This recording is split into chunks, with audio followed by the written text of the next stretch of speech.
All right, everybody. Tuesday, August 8th. It is 8:30.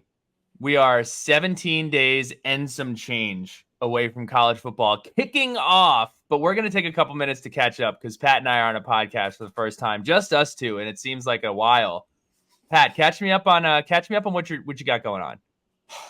Helped Bryce move a dresser this evening down in Quail Hollow, the site of the 2024 Wells Fargo Championships in May. Put that on your calendar right now, Hokie Nation.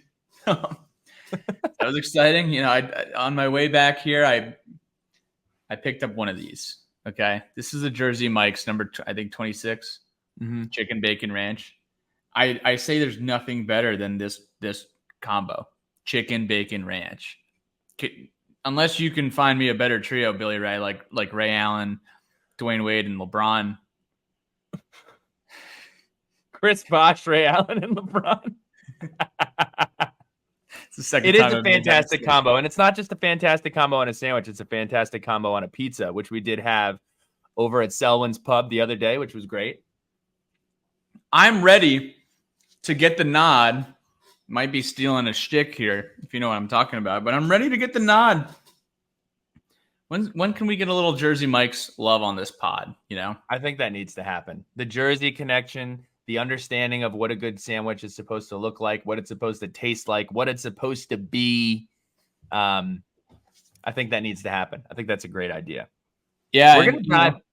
Go ahead. I got to tell you guys, this summer is turning into the Jersey Mike's summer, or at least August is turning into the Jersey Mike's month. I've had it like 5 or 6 times already in August. No, that's a lie. I think I had it like twice at the end of July, like Friday, Saturday, like that last July weekend. We had it on the boat 2 Saturdays in a row, and here I am with it again. But speaking of Jersey, that was like a nice Mark Packer transition. Speaking of Jersey, the Rutgers game, we're fired up. Got over 300 Hokies joining us in Piscataway on September 16th. And so many folks want to come up. So we said, hey, why don't we open this thing back up? Why don't we put in another order of tickets? And why don't we figure out this whole tailgate parking situation? So Silver Lot's going to be the place. We're going to buy some parking passes in bulk. We're going to sell the parking passes while supplies last. And that's how we're going to do it. So excited about that. We're only going to hold this second round of ticket ordering open for probably 48 hours. So get on it while you can. It's on Twitter. It's on Instagram right now. Check out the link or shoot us a DM if you're looking for the form. But we will be closing this up very soon because we got some tickets to order. We got some T-shirts to order. And we got a tailgate to plan. Billy, how are you? I'm good, man. I'm good. Hanging out in Arlington right now. Crazy storm rose through yesterday.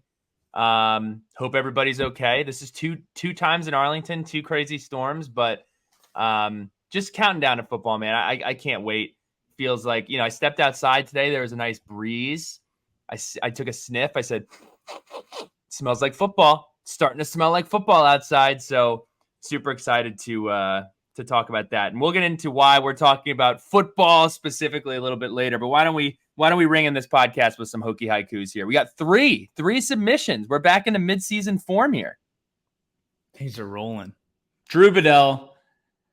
I got a thank you note from Drew Bedell about a week or 2 ago.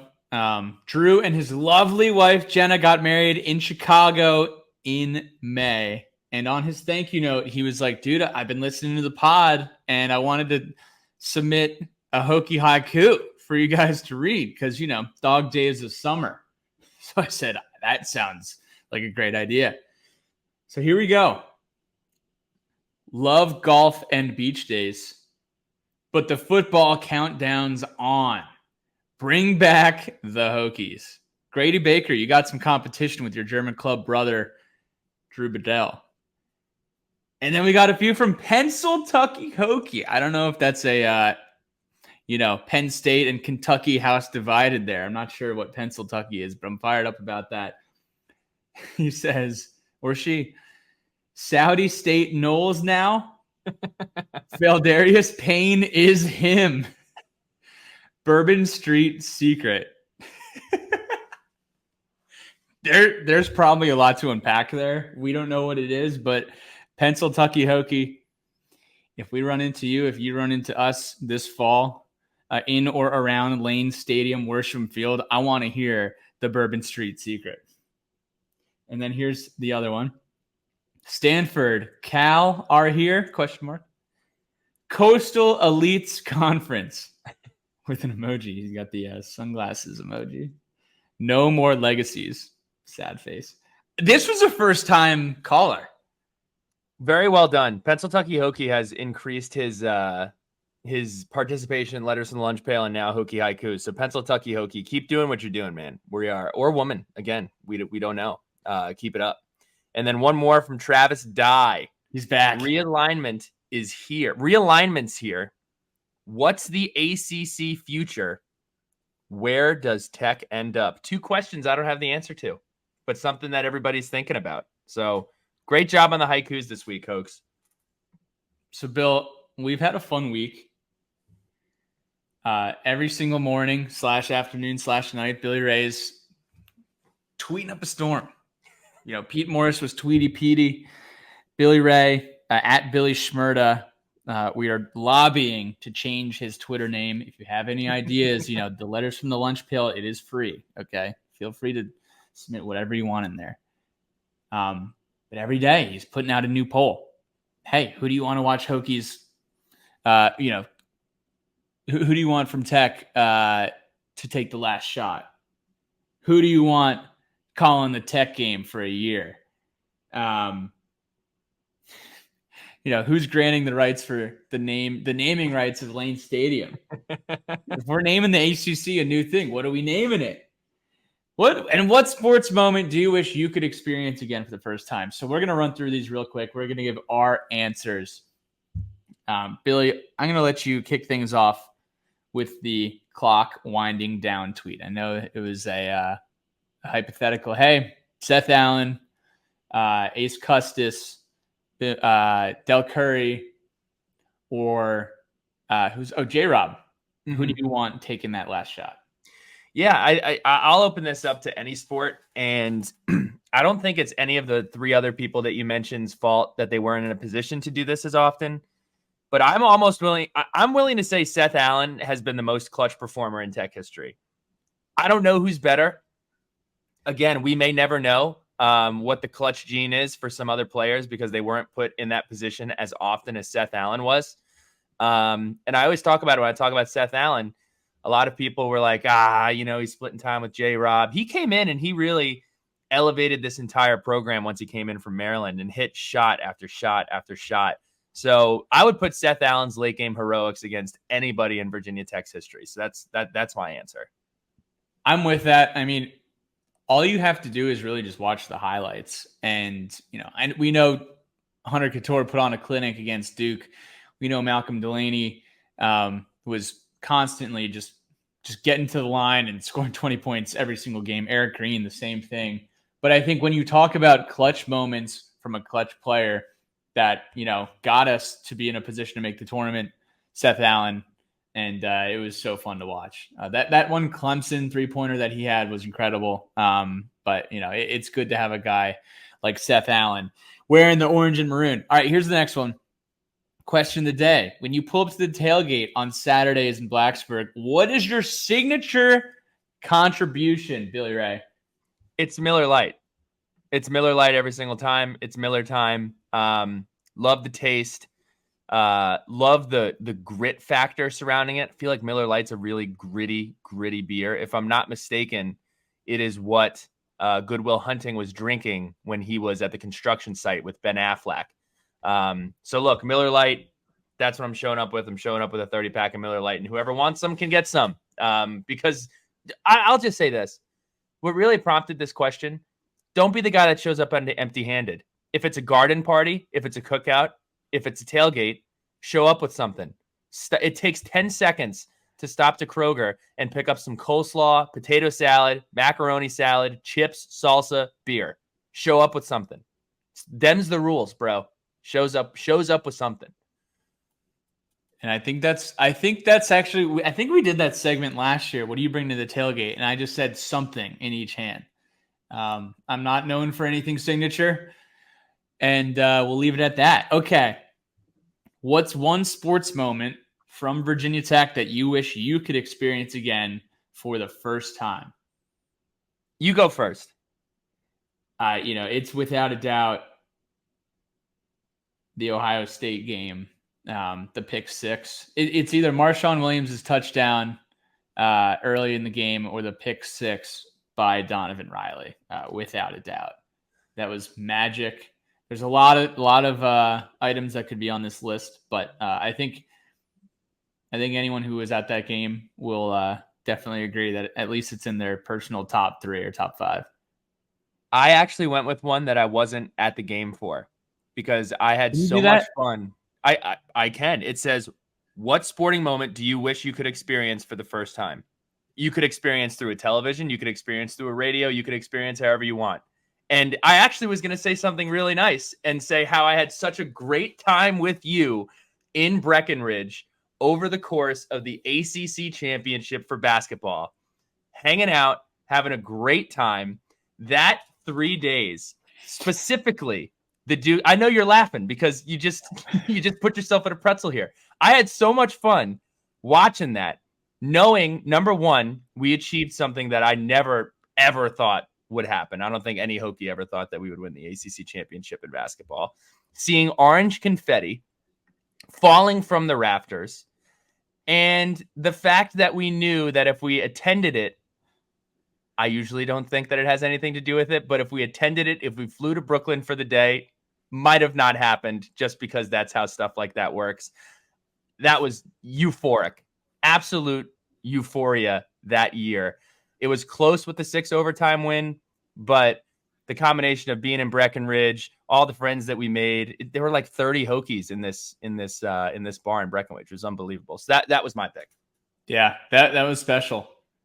The screen grab of Hunter Couture. I don't know who's hugging him, but he's got this massive, just wide open mouth, grinning like crazy as it cuts to Sports Center with confetti falling. I think one of the reasons I love talking about the Ohio State game so much is also because there were a couple guys in my group who were, I mean, this was my sophomore year. This was, probably first or second road game for some of the guys in my group who had not grown up around Virginia Tech. And for them to be able to experience a piece and a taste of that euphoria of winning a big time football game that, so many lifelong Hokies had experienced over the past decade and a half. That was really cool. And be able to share that with some of my new friends that I had met in the dorm or met at, Hokie camp or in class or, maybe even out and about. So that was pretty cool. All right. What's next here? Let's do granting rights for Lane Stadium. Okay. So this comes from Georgia Tech, who renamed their stadium Hyundai Field or Hyundai Stadium or something. Hyundai is proudly representing Georgia Tech. I wonder if they're going to replace the Rambling Wreck with a Hyundai. I don't think they're going to do that, but it would be pretty funny if they did. $70 million over 20 years they are making off of this deal. So I said, look, they made $70 million off of Hyundai. Why don't we just give everything a name? And why don't we do Lane Stadium presented by Amazon at Worsham Field, brought to you by Boeing? You lean into 2 different companies, you cash 2 different checks, and we're doing when Whit Babcock gets up there at the press conference, he has the 2 money guns. He's shooting the money guns. I think it would be tremendous. Yeah, I was thinking more local, Substation Stadium. I think that just sounds a lot better, Billy Ray. So okay. That is my submission. Substation Sandwich Stadium. Before we get into football, I do want to shout out our friends over at the Hokie Way who are doing a tremendous, tremendous job. As Coach Pry alluded to in his comments today during Media Day, NIL is crucially important, and making a difference in Southwest Virginia is also crucially important. The Hokie Way is counting down to kickoff of the 2023 football season with a challenge for Hokie Nation. You are being challenged. We are challenging you. You up for the challenge? We'll find out. Generous donors have pledged to match up to $250,000 in donations received until kickoff against ODU on September 2nd. If you support the Hokies on the field, support Virginia Tech student athletes in creating long-lasting impact for our charitable partners and local communities. So, before it's too late, go to the hokieway.org/donate or visit the donation page on Sons of Saturday's site. You can go to sonsofsaturday.com, and on the right-hand side, you can make a donation to the Hokie Way. Shout out to our guy Hayden for figuring that out, getting that embedded. We are so excited about everything the Hokie Way is doing. We are so excited for your opportunity to make a difference for Virginia Tech moving forward. Now, everybody is talking about conference realignment. And I understand that our job is to talk about everything that pertains to Virginia Tech and everything that affects Virginia Tech. I also understand we're 17 days away from football starting. There's a Johnny Manziel documentary that came out today. Hard Knocks is coming out tonight. And the entire nation, my entire Twitter timeline is being dominated by this money-hungry, plug your kids' ears bullshit all day long. I went ahead and I went on the Google trend search machine on Google. You can basically see what's being talked about, what's trending across this great nation, across the world, and what people are talking about. Conference realignment is trending 5 times more than fall camp, 7 times more than the college football playoff, and 16 times more than college football kickoff. I could go ahead and talk about the actual issues surrounding conference realignment, like that this is terrible for student athletes, mental health, their ability to take classes, focus on education, which it is. I could go ahead and talk about how this is destroying regionality, destroying rivalries, and some of the things that makes this sports amazing. You look at Bedlam, Oklahoma versus Oklahoma State. You look at the Civil War, Oregon State versus Oregon. You look at the Chancellor's Spurs Cup, Texas versus Texas Tech. Crabtree breaks free and touchdown Texas Tech. That's all gone. It's going away. I could also talk about the fact that fun programs will likely never compete at the level that they have in the past. You look at Oregon State, you look at Stanford, you look at if this infects the ACC, what does that mean for Duke? What does that mean for Boston College? As much as I hate, and I mean hate, this stuff, it's our job to talk about it. We're going to talk about it. But for right now, we're going to talk about football. And we're just going to talk about football. So without further ado, let's go ahead and do that. We are jumping into camp, fall camp for Virginia Tech. We are at day 6 of camp, just getting started. They had media day today. And of course, on day 6, the media is asking Coach Bowen, who's going to start at quarterback? Who's doing a great job? What does our quarterback situation look like? He's not going to have those answers. I want to talk about the adjusted schedule that they have just put out. He is breaking it down as 5 mini camps, which essentially means they will have 3 days on, followed by 1 day off, which I think is fantastic. Pat is holding up the football is back package that he received from the Hokie Club and his season tickets, which is fantastic. But I love this 3 days on, 1 day off thing. Camp is an absolute beast. That is why we started early. You get the opportunity to get some good work in, take some time, digest what happened over the last 3 days, look at the film, look at what needs to get better. And I'm really interested to see how this pays off. I think every former player that I talked to about it, when they found out about this new schedule, it's, man, I really, really wish we had this schedule. Because in my opinion, if you spread this out a little bit, your body has more time to recover and you have more time to digest the plays, digest the system, digest what you need to improve upon. So I'm really, really excited about that. Some other things just to mention, or just one thing really, is Caden Moore is moving to center. There's going to be a lot of musical chairs going on in the offensive line room, a room that's a little bit short, a little bit thin.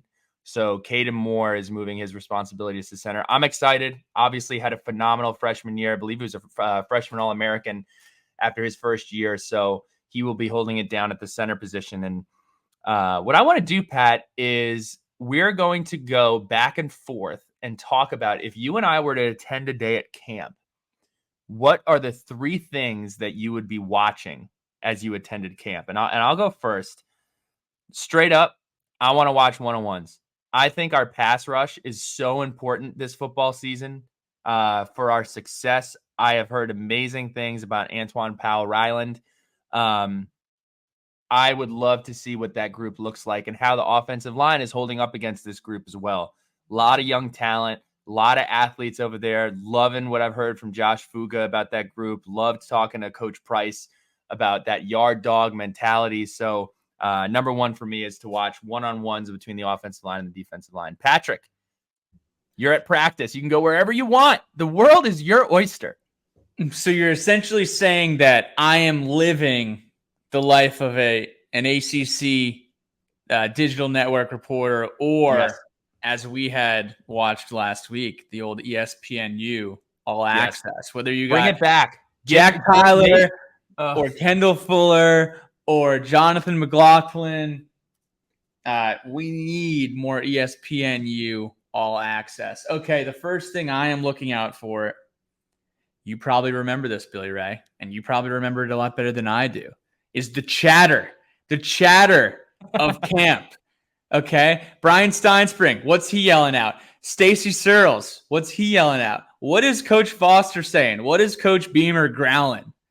You got Coach Leffler out there. Like who is saying the funny things? Who is yelling the most? That's what I want to know. I want to see what a practice is like from the coach's perspective of who's getting on their guys, who's firing up their guys, and so forth. What's Coach Price saying? Man, so many memories and so many quotes are flooding into my head, specifically from a coach's perspective. I mean, if I'm giving out awards for funniest things that I had heard over camp, it's Cornell Brown. He was absolutely hilarious. Coach Steinspring going at it with Bucky when Bucky, God bless Bucky, man, but him trying to learn how to get in a 3-point stance was just all time hilarious. And then Coach Leffler,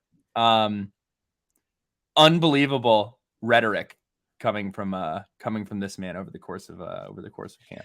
I mean, you get to watch Shane Beamer with the punching bag on a stick. Man, if you guys haven't seen it, go back and watch that. The ESPNU Total Access. We'll put this in the article. They did it in 2013 and they did it in 2014, and they're fantastic.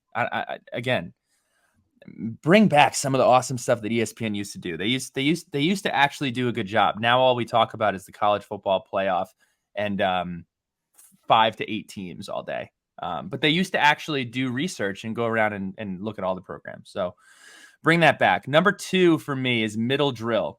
Middle drill is where your toughness comes from. It is where you find out what the front 7 on defense looks like. It's where you find out which backs have great vision. It's where you find out who's a tough guy and who's not. And middle drill is, for those of you who don't know, you essentially get the linebackers, you get the offensive line, the defensive line, quarterback and running backs, and the tight ends. You're running the ball every single time, and it's good versus good, and it's 2 versus 2s. And it's just a really gritty session, for lack of better terms. If you're wanting to experience football at a high level and probably see one of the more competitive periods of practice, it's middle drill. So I would love to go watch some middle drill. What do you got for number 2, Pat? I think for number 2, it's really just identifying on the defense who are going to be some of the biggest difference makers in the front 7. And when I say that, the guy who I'm really looking to see is Kelly Lawson. He had the pick 6 last year. He's long, he's big, he's super athletic. He can move laterally. But I think Kelly Lawson is just a guy that I'm most excited about on our defense right now. I think a lot of people would be saying similar things. But seeing just the development of who's going to emerge as the Mike linebacker. There's a lot of talented guys in that room. But yeah, I think it would be just overall the presence of Kelly Lawson. Yeah, the way that he's talked about in his athletic ceiling, I hate to put this on him. I hate to put this on anybody. It just reminds me a lot of Tremaine Edmonds.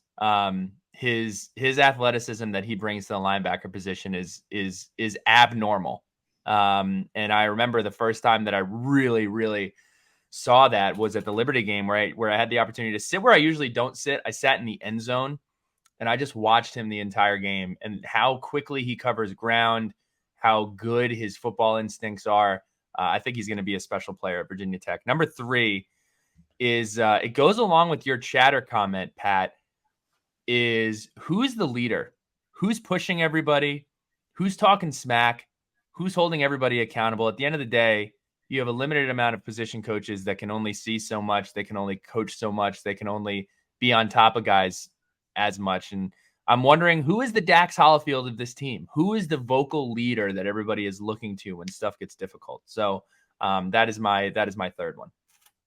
Yeah, I would say for me, number 3 is just newcomers, which is, not necessarily a stretch at all, considering most of this team is newcomers. But even just like if I was a fly on the wall in camp in 2022, and if I'm a fly on the wall in camp in 2023, what would I notice the most? I would probably notice speed, size, and strength.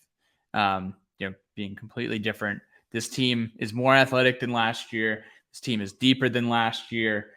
There's a lot more guys at the skill positions. The running back room and the wide receiver room, it looks great. Both of them comparably to last year. Whether it's newcomers coming in like Bashal Tootin in the running backs room, or even the guys we're getting in the wide receiver room. Jalen Lane, we know he's a stud. Daquan Felton's going to be great. Ollie Jennings is going to be great. And the defense is going to be pretty good, and everyone's fired up about APR is what they're calling him, Powell Rowland. So, I think just like the stark difference between year over year, what is the confidence of everyone in the building? Last year, I'm sure it was, hey, I don't know if we're going to win that many football games. And I want to know, okay, what kind of trend are we looking at right now? I'm sure the general feeling, the general vibe is a lot different from last year than it is this year. So moving on, I took some quotes from Coach Pry and company from Media Day. They fielded questions. Coach Pry, go ahead and listen to it. He started it with about a 7-minute dialogue, which was great. Just kind of a state of dialogue the union. Or monologue? Monologue, definitely a monologue. Sometimes I just throw out big words, and unless somebody pushes back, I kind of roll with it. So thank you for that. 7 minutes. This is how it goes around here. It's fine, man. 7 minutes of monologue. And I pulled some quotes from him. So the first one is, football matters at Virginia Tech. I am constantly reminded how important it is here. Refreshing to hear. I think that's something that we all know. I think that on Twitter a lot. Witt gets bashed. Sands gets bashed. Hokie Club members get bashed. I saw people bashing Witt yesterday because we didn't join the SEC in 2011. I just, regardless, if you want to know how much the school cares about football, go look at some of the initiatives and the money that's being poured into it now. Forget about what happened in the past. Forget about how we didn't take advantage of, donors back in the 1990s and the early 2000s. That's in the past. I don't mean to pull a page out of Rafiki here, but I'm going to hit you with my staff and tell you it's in the past. You have to forget. You must move on. You got to look beyond what you see. So all of you Simbas out there, look beyond what you see. So that was refreshing to hear. And then he also laid out a blueprint. We got one blueprint from him, which basically pertained to building the program on the Adam Brenneman podcast last month, which he said the Hokies needed to do these things to get to where we want to be. He said, have a great defense.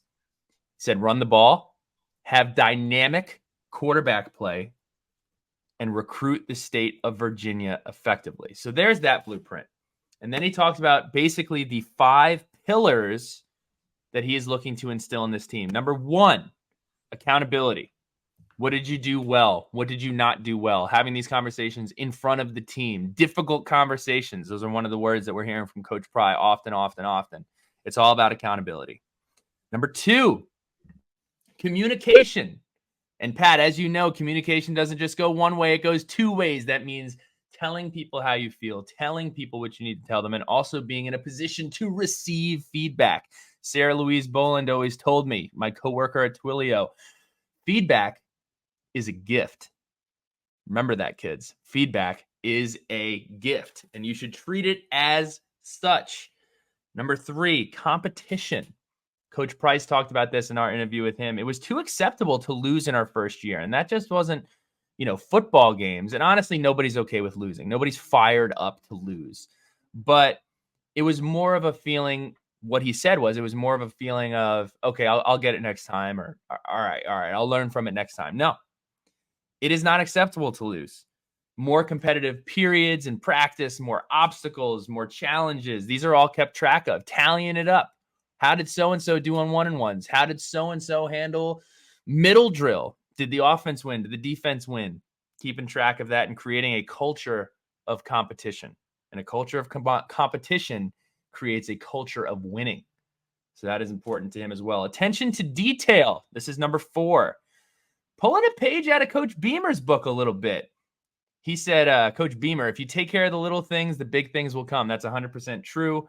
Little things matter, taking care of the little things. And what I'll be looking for very much this year is those little things are very reflective in pre-snap penalties. Those are reflective in just penalties in general. That is something that plagued Virginia Tech last year. So paying attention to detail will hopefully clean that up a little bit. And then lastly, and he said most importantly, is mentality. It is coached as hard as anything in that building. It is something to live by every single day. You can't control. Remember this, another lesson from Billy Rafiki Ray. You cannot control everything in your life, but you can control how you react to it. Your attitude the next day, your attitude after something happens to you, whether it's good or bad. Good things happen to good people who work hard. Remember that. Tell everybody that. Good things happen to good people that work hard. This is the blueprint. This is our North Star. This is what's being taught in practice, in meeting rooms, in coach's office when he has players in there, and in team meetings as well. So, Pat, any thoughts on the 5 fundamentals? Some good fundamentals. We learned from that ESPNU All Access that Jack Tyler walked us around the pylons, and we knew that was a big foundation of Coach Beamer's program. But yeah, this is very similar to that, and it's good to have that foundation ingrained in your players who are, they might be a veteran guy on the team, or they might be a guy, stepping off the bus. Dante Lovett, for example, he's getting that foundation, which is nice. That North Star, that blueprint, Blueprint. He also mentioned a couple of names. Malachi Thomas. He said, quote, he's doing things he's never seen. Malachi Thomas is healthy. I'm excited to see Malachi Thomas. I'm quite frankly excited to see the entire running back room. I think that we have an extremely deep running back room. And he also talked about Chance Black, who our homeboy Ringo is a big time stock owner in Chance Black stock. I think he bought all of it. So looking forward to seeing Chance Black. Looking forward to seeing Malachi Thomas, Bashal Tootin, Bryce Duke. Man, talk about a culture of competition. It is in that running back room. And then we heard from Tyler Bowen, who was asked about the quarterback competition. And, I think his answer, he obviously wasn't going to pick one over the other. He wasn't going to say which one was trending more because, again, we've had 6 practices. But he did say the most important thing and the place that we've seen the biggest strides is growth and knowledge of what we are doing and why we are doing it. We know that Grant Wells has had success at Marshall. We know that Kieran Drones is an athletic freak. If they are put in a position where they are understanding the why and understanding the how of our offense, it's going to be interesting to see what it looks like. I think that was something, you go back and you look at attention to detail. I think that's something that plagued us last year, was not understanding assignment, not understanding the system. And if we're able to get that down, we're going to be in a much better position to succeed. And then lastly, Coach Marv, I don't have a quote. I just straight up love this guy. His demeanor, the way that he answers questions, the detail that he goes into when he is asked questions about his scheme, about his roster, about how practice is going. He's phenomenal. I think he's going to be a star. I think Coach Marv is going to be an absolute star. So those were my reactions from checking out Media Day. And we can move on and talk kind of a little bit about college football and the ACC in general. The American Football Coaches Association poll was released. Top 5, Georgia, Michigan, Alabama, Ohio State, LSU. And then ACC representation, we have Florida State, Clemson, and Carolina. Pat, looking at this list, any reactions off the cuff of teams that may be too high, teams that may be too low, or teams that are not represented? Interested to see what TCU is going to do this year after making the national championship game, seeing them slotted at 16th. I just don't know. I think TCU might be a one-hit wonder, just based on everything coming together last year. Duggan's not back, right? He's done. He is not. Duggan's done. So that's one. Seeing Tulane on here is just, that's a logo. They got the mean wave logo. Mm-hmm. That's one we're not used to seeing. Unique color scheme. Carolina at 20. I do think Carolina will finish ranked in the top 20 or the top 25. They have too much talent at the most important position on the field. Texas A&M at 25. Who knows? Just intriguing. Super intriguing. I know what you're gonna say. I don't want to steal any of your thunder. And no, say it. I'm not gonna go into the. I am interested. I'll say it. I guess Tennessee. I'm interested to see how they do with the new quarterback. I'm interested to see how they do with a really, really tough schedule. I am a Josh Heupel truther. I do think he's a tremendous coach, but he's got a lot on his plate. I do think it's interesting. We got Kansas State, rightfully so, in the top 25, right behind TCU after they won the Big 12. A lot of people forget that Kansas State won the Big 12 last year. They did indeed do that.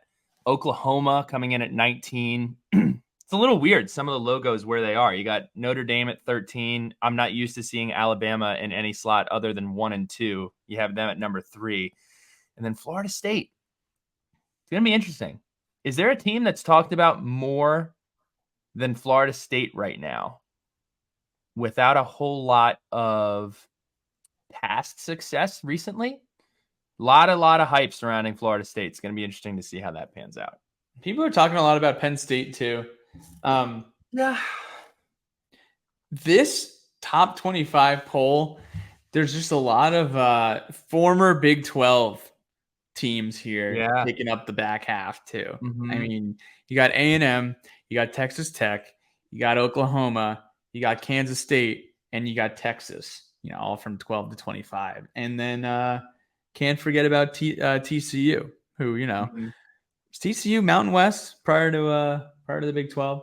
I couldn't tell you. Yeah. But I mean, I don't think there's that many teams on this list that are super non-traditional other than, Oregon State, Tulane, and that's kind of it. But another interesting observation too. You go ahead and you look. You got 3 ACC teams represented. You also have 3 Pac-12 teams that are represented in USC, Oregon State, and Washington. And Oregon, you got 4 Pac-12 teams. Oregon, that's right. You got 4 Pac-12 teams represented. One of which is one of the only members in the Pac-4 in Oregon State. They got DJU up there. So we'll see what happens. Couple other quick hitters just from around the ACC. Wake Forest starting wide receiver and kick returner Donovan Green is out 3 to 5 months with a non-contact injury that happened in day 2 of camp. You hate to see that. Camp injuries are unavoidable. They're terrible. I hate that. Wishing him a speedy recovery. He had 37 catches last year for 642 yards and 6 touchdowns. So that's a huge loss for Wake Forest. And then to NCAA. The NCAA is doing nothing about conference realignment. They are making sure that they step in and and deny waivers and transfer eligibility requests. So North Carolina's presumed number 1 wide receiver, Tez Walker, had his eligibility denied by the NCAA. They are going to appeal. And then Darrell Jackson, a defensive lineman from Florida State, was denied his request. So he transferred from Maryland to Miami, and then he transferred to Florida State to be closer to his mother, who has a medical condition. He grew up 20 minutes from Florida State. Very similar to the Brock Hoffman situation. Yep. But it's just it just drives me crazy. I hate to see that. I know I speak a lot about how not conference realignment, how player transferring is usually poor for the player. It's just frustrating to see so many things in college football that are going so crazy, and we're not. This is what, it seems everybody's talking about. So, taking us home, Pat. Where are we going? We are opening up the lunch pail. I know it's long past dinner time, Billy Ray, but it's time for some letters from the lunch pail. Thank you all for submitting these questions. John Cranham says, what are both of you most excited about this coming football season? The answer is yes. The answer is getting started. The answer is September. The answer is always September, in my opinion. Over this past however long amount of time where we haven't been good at football, September's always great. You know why? Because, maximum you could have 4, maybe 5 in the loss column. Most of the time you should start 1, 2-0. That's what we used to do, at least. It was great being 2-1 at one point last year. Nice game over 500 going into week 4.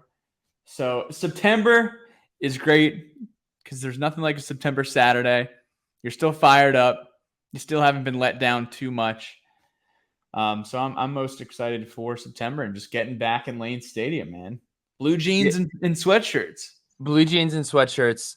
I mean, the only no for what I'm not excited about this upcoming football season is just it's conference realignment, 1, but number 2 is just Josh Pate was talking about this on his podcast, and it bothers me so much that all of the rhetoric and all of the conversations surrounding the great game that is college football has been boiled down to who's making the playoff, how good is Ohio State going to beat Michigan? There are so many awesome teams, awesome traditions, and awesome things to talk about. And it just bothers me that every single week, regardless of the situation, we talk about 8 to 10 teams. I don't know how that's fixed. This never happened during the BCS. This is my longstanding argument that, the college football playoff has really damaged the sport. And it's not really only because of the playoff. It's how the media has covered it. It's that the media has put such an emphasis on, well, nothing else matters unless you make the playoff. I think the expanded playoff will help that a little bit, but I would say that's what really bothers me. I really, we're going to do the best job that we can to talk about, Virginia Tech specifically, obviously, with some of the other awesome stuff that goes on in college football.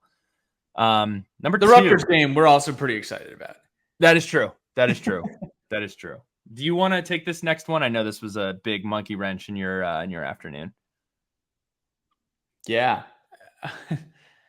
Letters from the lunch pail. It's like life advice, We're having a little bit of fun with it. Today, Bryce and I went to pick up a dresser from the Quail Hollow area and had a little bit of concern because it was from like Unit 315.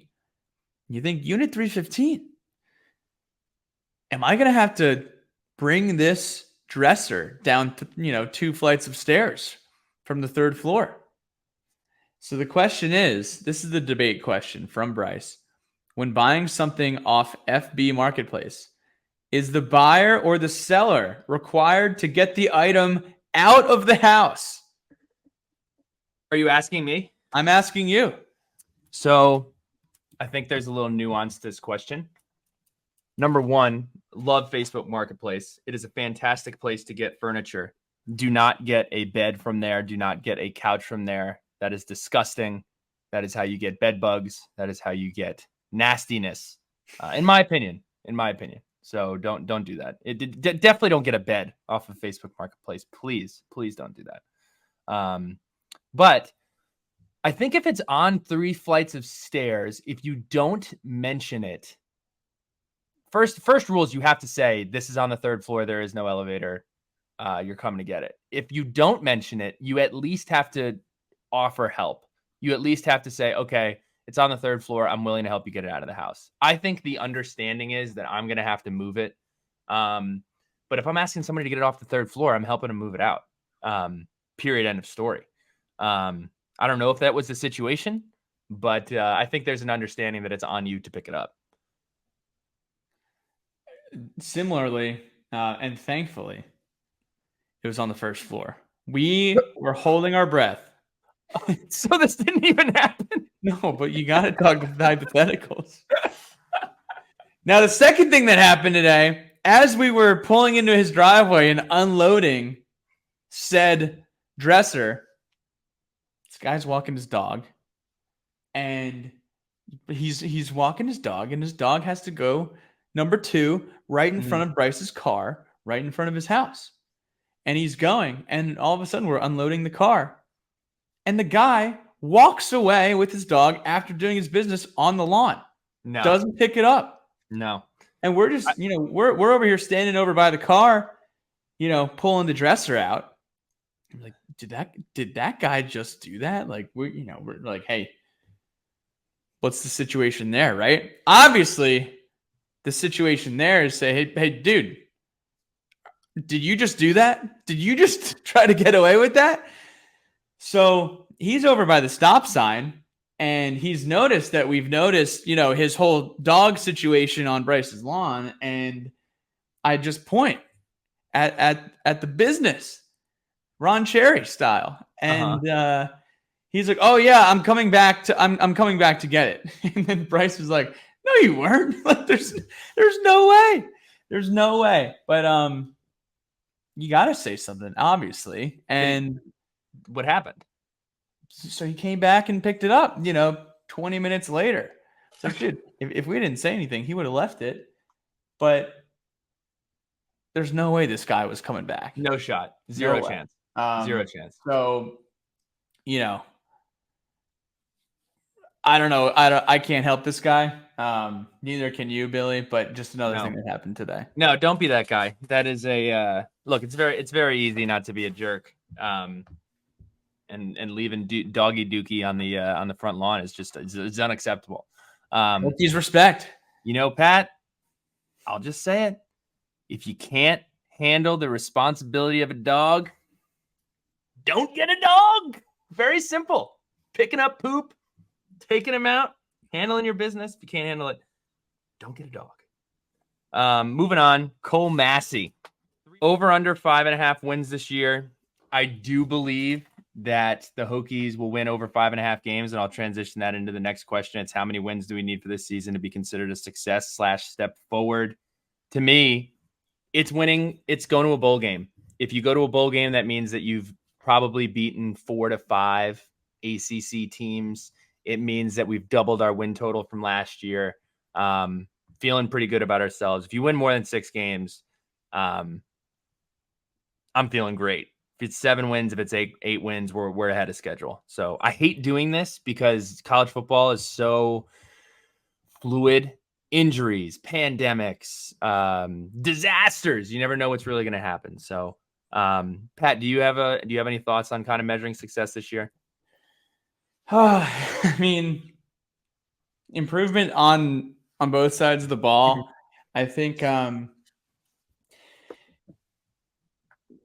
especially in close games, just on the field, game management, less penalties from the offensive line, less penalties overall.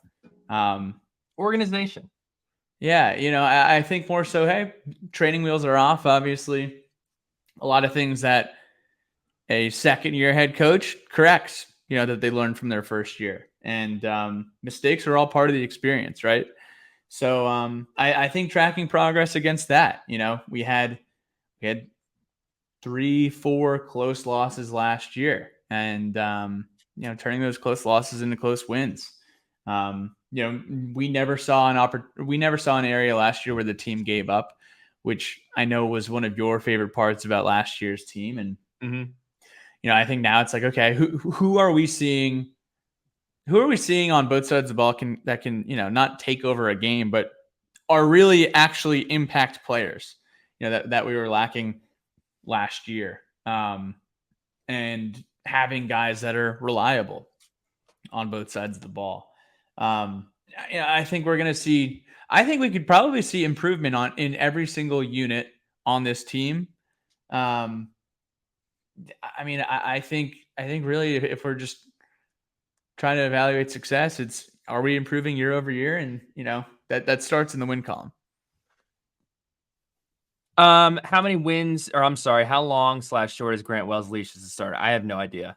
I don't know what we're seeing out of Kyron Drones in practice. I don't know what we're seeing out of Pop Watson in practice. So I have no idea. We'll see. We're going to go in a rapid speed here for the last few. Sleet Hernandez. Love this guy. Why do people keep thinking Notre Dame will join a conference? If they were to join a conference, which won't happen in the next 30 years, it'll be the Big Ten, not the ACC.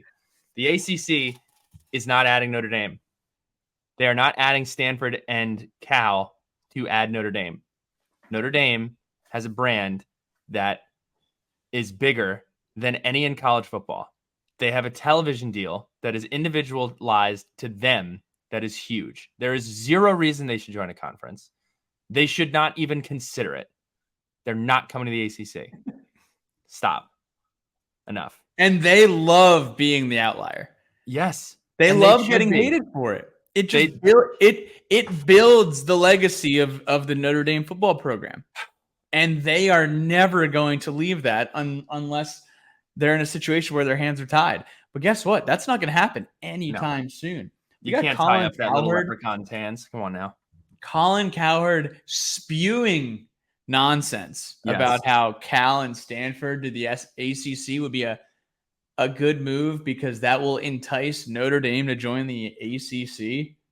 Why? Colin Cowherd, I tuned in after people were freaking out about the Dwayne Haskins thing. Rightfully so, because it's an absurd thing to say. He said that Penn State was a public Ivy. He said that on the show today. He also said that Purdue is like a public Ivy as well. So no, look, people like Colin Cowherd, people that try to cover a million things. If you don't watch something, don't talk about it because you're going to sound dumb. It's like Stephen A. Smith when he tries to talk about MMA. Stop. You don't know what you're talking about. Stephen Collier, have any of you guys ever wait. I was going to say, what's the difference between Colin Cowherd and Ryan Russillo? We know the similarities. Colin Cowherd is married with kids. Russillo knows what it's like to go to an SEC football game. That's true. Colin Cowherd loves to pontificate about the Pac-12. Stephen Collier, have you guys ever had an altercation with any visiting fan, or what's the worst thing a visitor has said to you or said about Virginia Tech? Question of the day. I have actually had more negative confrontations with Virginia Tech fans about myself. 99% of it comes on Twitter. About 1% of it comes in person, and big respect to people who back it up in person. Most people do not. But that's what happens when you have an opinion and you put it out there. So, yeah, I haven't really had any negative interactions with fans. I loved Notre Dame. Everybody was, I guess Notre Dame's like the outlier because they were super nice. But I haven't really had a negative interaction with fans of opposing teams. UVA a little bit here and there, like they'll try to trash talk, but they're just that's a short conversation. Yeah, like so just lame and everything. It's just like a joke. West Virginia going up there 2 years ago, they were great. Really, really great. My most miserable experience was Ohio State. I think a lot of people would say the same. Got into a verbal altercation with a Bowling Green alum who was cheering for the Buckeyes, and he was wearing a Maurice Claret jersey, and he kept calling me Marcus Vick because I had a Tyrod Taylor jersey on. Jokes on him. That was not a Marcus Vick jersey. And we've referred to him as Bowling Green guy for the past 9 years. Look, And, I would be upset if I was from Ohio too. I would be upset. No offense to any Ohio people out there, but not my favorite state. Maybe I don't get it. You guys call lakes beaches. They're not. They're lakes. Great question, Steven. I would love, we should put this out on Twitter later this week. Hey, share an experience where you had a bad interaction with fans. Miami fans, horrible. That's true. That's true. 2017, awful experience with Miami fans down there. Last question from Hokie Bird fan page. Which Virginia Tech are you looking forward to the most? Which one are you looking forward to the least? The one I'm looking forward to the most is the next one. Dude, that's what I was going to say. Taking a page out of Tom Brady's book. Which ring was your favorite? The next one. I can't wait for college. I can't wait for college football. I can't wait for Virginia Tech football. I can't wait for us to play ODU. I can't wait for us to play every team on our schedule. The one that I am least looking forward to is pretty obvious. It's playing Marshall at Marshall. It's a nightmare game. For those of you who this is what bothers me. If Tech loses this game, the reaction from fans is going to be, we suck because Marshall sucks.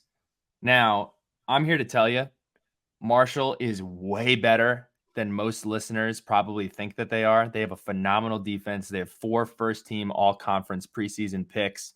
Again, the game is in Huntington. So I think that's going to be a tough game. Not saying we're going to lose. It's a lose-lose situation. You lose the game, it's because we suck. We win the game, it's because Marshall sucks, and we should be Marshall. So is there a game that you're looking forward to less than that one? No, which is why I don't think our schedule sucks that much. Mm-hmm. Like we have just every single team on our schedule is just kind of just above average or below average or average. And then there's Florida State. Yeah, that's you know. Yeah. There's no world beaters and there's no one that's absolutely dreadful. I think Virginia is probably the worst team on our calendar this year. Really looking Virginia might win 2 games this year. Yeah, that might happen. Yeah, they're gonna have a tough time. Gonna have to steal the next one, and then at Boston College. Can't say I'm looking forward to that one at all. Okay. Really, just could not be more down on Boston College. I know your guy Christian Mahogany is up there. Mm-hmm. I know you love Jeff Hafley. I could not be more of a seller on Boston College at this point in my fanhood career. I get it. They bring 0 to the table. You know, I get it. You said don't show up to the tailgate empty-handed. Guess what Boston College is doing? They're showing up late and asking you, "Hey man, no. Hey man, can I have one of your beers?" Dude, stop being a bottom feeder of this conference. It does suck because Boston is such a great city, and when you play them in past October or like past mid-October, it's just a bummer. There's no baseball. Here's a question. Did Tom Brady and the escalation of the Red Sox destroy Boston College football? No. Okay. The Red Sox won the Red Sox won the World Series. Boston College was a competitive team in the Big East. They were a competitive team in the early ACC years. You know, they went to back-to-back ACC titles in 07 and 08. And the Red Sox won their first World Series in 2003, and the Patriots won 2004. 2004, Mr. Red Sox fan. Okay, I mixed it up with the Patriots, who won their first Super Bowl. Did they win their first Super Bowl in 01 or 03? I think it was 01, because it was the year, or the 01 season in 2002, because I think it was the year after 9/11. I'm going to have to fact check that. So I guess like what I'm trying to say is that Boston became the championship city. All these teams were just playing really good ball professionally and in the postseason. And Boston College was too. And then they just drove their Ferrari right off a cliff and No one heard from Boston College really ever again. I think it has to do more with the fact that it's in Boston and most talented college football players don't want to go to Boston, and they didn't find another Matt Ryan. And Matt Ryans don't grow on trees. So I think that had to do with it. Still got to the ACC title game with Dominique Davis. That is true. ECU transfer. That's a podcast. I'm going to week 0. Fun fact. That's the game I'm looking forward to.